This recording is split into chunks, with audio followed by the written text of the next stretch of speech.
বাংলাদেশের মানুষের কাছে একটি শিক্ষা প্রতিষ্ঠান, বাংলাদেশের দ্বিতীয় বৃহত্তম শিক্ষা প্রতিষ্ঠান ঢাকা বিশ্ববিদ্যালয়ের পরে বয়স এবং ছাত্র সংখ্যার দিক থেকে প্রথম ঢাকা বিশ্ববিদ্যালয় 1921 সালে জন্মলাভ করে, আর রাজশাহী বিশ্ববিদ্যালয় 1953 সালে জন্মলাভ করে।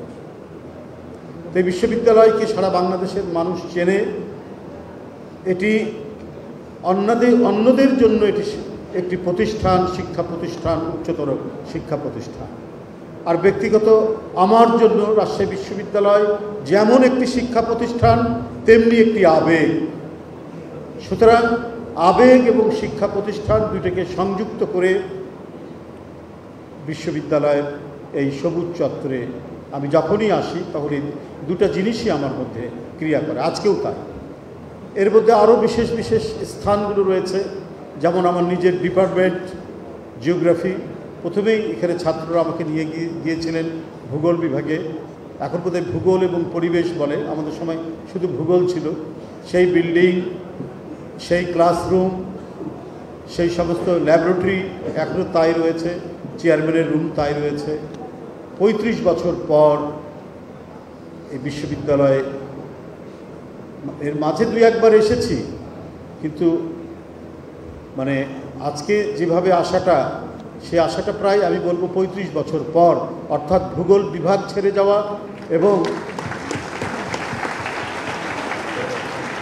রাজশাহী বিশ্ববিদ্যালয় শিক্ষা এবং ছাত্র রাজনীতি ছেড়ে যাওয়ার 35 বছর আবার হয়ে গেল। ছাত্র বন্ধুরা, এই কারণেই আমি বলেছি এটি আবেগের একটি জায়গা।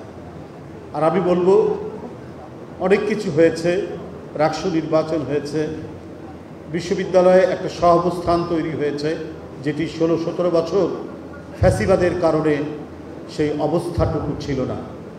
হলগুলোতে কোনো সহাবস্থান ছিল না, ক্যাম্পাসে কোনো সহাবস্থান ছিল না। ফ্যাসিবাদ যেখানে জন্ম লাভ করে এবং যেখানে বিকাশ লাভ করে, সেখানে কোথাও কোনো স্থান গণতন্ত্রের ন্যূনতম জায়গা সেখানে থাকে না। থাকে না বলেও ফ্যাসিবাদের যে বিষাক্ত ছোবল, সেই ছোবলে যেমন নির্বাচন কমিশন, গণতন্ত্র, গণতান্ত্রিক প্রতিষ্ঠান, সংবাদপত্র, মত প্রকাশের স্বাধীনতা, সব প্রতিষ্ঠান যখন আক্রান্ত হয় তখন শিক্ষা প্রতিষ্ঠানগুলো আক্রান্ত হয়। তারপরেও অত্যন্ত ইন্টারেস্টিং একটা বিষয় যে 50-এর দশক, 60-এর দশকে আপনার ল্যাটিন আমেরিকার অনেক দেশে আপনার একদলীয় একনায়কতান্ত্রিক শাসন ছিল।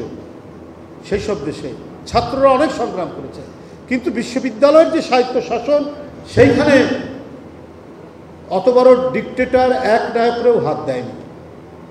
কিন্তু শেখ হাসিনার এটা তো একদলীয় মানে একনায়কোচিত শাসন নয়, একনায়কোচিত শাসন তো বটেই, এর চাইতেও সর্বোচ্চ খারাপ যে শাসন সেটা হচ্ছে ফ্যাসিবাদী শাসন। সেটাই কায়েম করেছিল শেখ হাসিনা বলেই ক্যাম্পাসে কোনো সহাবস্থান ছিল না।